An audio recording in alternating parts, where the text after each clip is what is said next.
নীলাচল নিবাসায় নিত্যায় পরমাত্মলে বলভদ্রা সুভদ্রাভং জগন্নাথায় তে নমঃ। শ্রীমদ্ ভাগবত প্রথম স্কন্ধ চতুর্থ অধ্যায় শ্রী নারদ মুনির আবির্ভাব। সুত গোস্বামীকে এইভাবে বলতে শুনে সেই দীর্ঘকাল ব্যাপী যজ্ঞ অনুষ্ঠানে রত সমস্ত ঋষিদের মধ্যে সবচাইতে প্রবীণ এবং বিদ্বান শৌনক মুনি তাকে অভিনন্দন জানিয়ে বললেন, হে সুত গোস্বামী, যারা আবৃত্তি করতে পারেন এবং বলতে পারেন তাদের মধ্যে আপনিই হচ্ছেন সবচাইতে ভাগ্যবান এবং শ্রদ্ধার্হ। আপনি দয়া করে শ্রীমদ্ ভাগবতের পবিত্র বাণী বর্ণনা করুন, যা মহান শক্তিশালী মহর্ষি শ্রীল শুকদেব গোস্বামী কর্তৃক পূর্বে বর্ণিত হয়েছিল। কোন সময়ে এবং কোন স্থানে তা প্রথম শুরু হয়েছিল আর কেনই বা তা গ্রহণ করা হয়েছিল। মহামুনি শ্রীকৃষ্ণ দ্বৈপায়ন বেশ কোথা থেকে এই শাস্ত্র প্রণয়ন করার অনুপ্রেরণা লাভ করেছিলেন।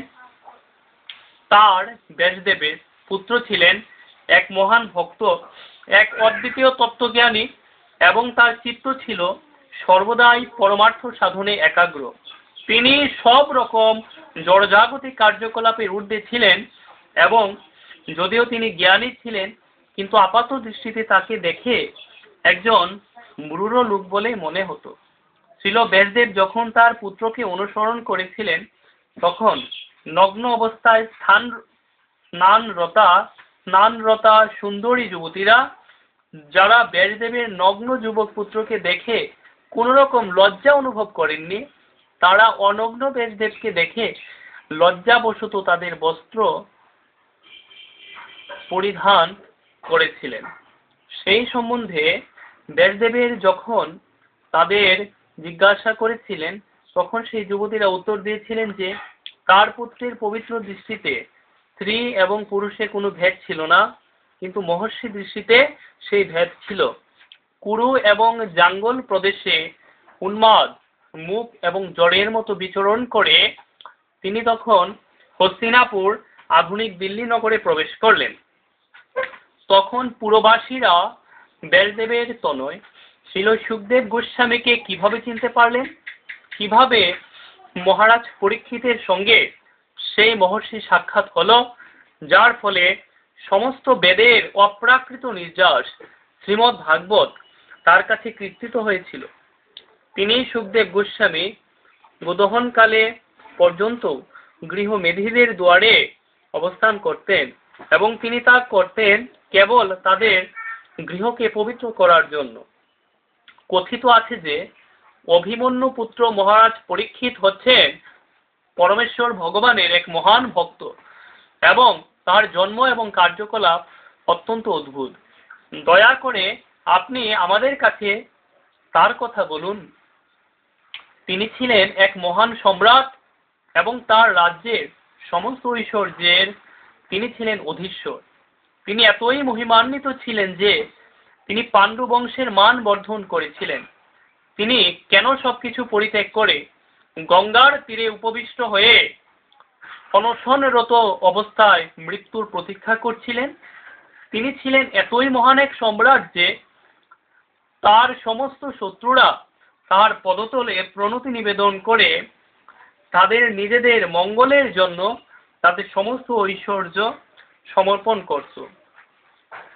তিনি ছিলেন পূর্ণ যৌবন সম্পন্ন মহাবীর এবং তিনি ছিলেন অসীম রাজকীয় ঐশ্বর্যের অধীশ্বর। তিনি কেন সবকিছু এমনকি তার জীবন পর্যন্ত ত্যাগ করতে ইচ্ছা করেছিলেন। যারা পরমেশ্বর ভগবানের প্রতি ভক্তিপরায়ণ তারা কেবল অপরের মঙ্গল সাধন, উন্নতি সাধন এবং সুখ প্রদানের জন্য জীবন ধারণ করেন। তারা কোন রকম স্বার্থ সিদ্ধির জন্য জীবন যাপন করেন না। তাই মহারাজ পরীক্ষিত যদিও সব রকম জড়জাগতিক বিষয়াসক্তি থেকে মুক্ত ছিলেন, তবু কেন তিনি তার দেহত্যাগ করলেন, যা ছিল অন্যদের আশ্রয় স্বরূপ। আমরা জানি যে বেদের কয়েকটি অংশ ব্যতীত সমস্ত বিষয়ের অর্থ সম্বন্ধে আপনি বিশেষভাবে পারদর্শী এবং তাই আমরা আপনাকে যে প্রশ্নগুলো করেছি তার উত্তর আপনি স্পষ্টভাবে বিশ্লেষণ করতে পারেন। শ্রী সুত গোস্বামী বললেন, ত্রেতা এবং দাপরের যুগ পর্যায়ে বসুদুহিতা সত্যবতীর গর্ভে পরাশর মুনির পুত্ররূপে মহর্ষির ব্যাসদেবের জন্ম হয়। এক সময় তিনি ব্যাসদেবের সূর্যোদয়ের সময় সরস্বতী নদীর জলে প্রাতঃস্নান করে একাকী উপবিষ্ট হয়ে ধ্যানস্থ হলেন। মহর্ষি বেদব্যাস এই যুগের ধর্ম বিপর্যয় দর্শন করলেন। কালের অদৃশ্য শক্তির প্রভাবে বিভিন্ন যুগে পৃথিবীতে তা হয়ে থাকে। পূর্ণ জ্ঞান সম্পন্ন মহর্ষি তার দিব্য দৃষ্টির দ্বারা এই যুগের প্রভাবে জড়জগতের অধঃপতন দর্শন করলেন। তিনি দেখলেন যে এই যুগের শ্রদ্ধাহীন জনসাধারণের আয়ু অত্যন্ত হ্রাস পাবে এবং সত্যগুণের অভাবে তারা ধৈর্যহীন হয়ে পড়বে। তাই তিনি সমস্ত বর্ণ এবং আশ্রমের মানুষের কিভাবে মঙ্গল সাধন করা যায় সেই চিন্তা করলেন। তিনি দেখলেন যে বেদে নির্দেশিত যজ্ঞ অনুষ্ঠানের উদ্দেশ্য হচ্ছে মানুষের বৃত্তি অনুসারে তার কার্যকলাপকে পবিত্র করা।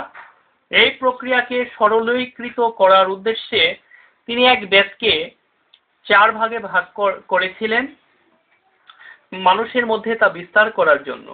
জ্ঞানের আদি উৎস বেদকে 4টি বিভিন্ন ভাগে ভাগ করা হয়েছিল, কিন্তু ঐতিহাসিক তথ্য এবং পুরাণে উল্লেখিত সত্য বর্ণনাগুলিকে পঞ্চম বেদ বলা হয়।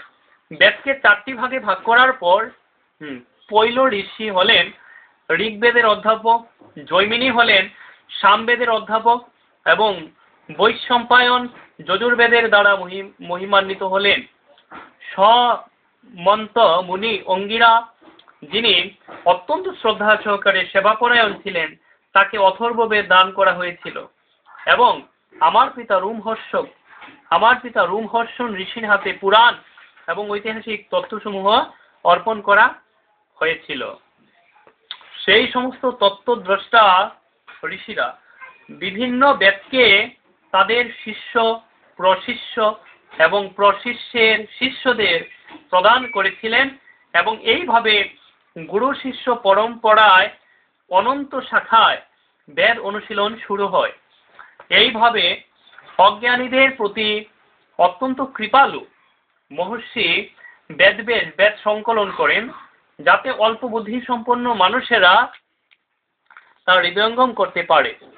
স্ত্রী, শূদ্র এবং দ্বিজোচিত গুণাবলীবিহীন ব্রাহ্মণ কুলোদ্ভূত মানুষদের বেদের তাৎপর্য হৃদয়ঙ্গম করার ক্ষমতা নেই।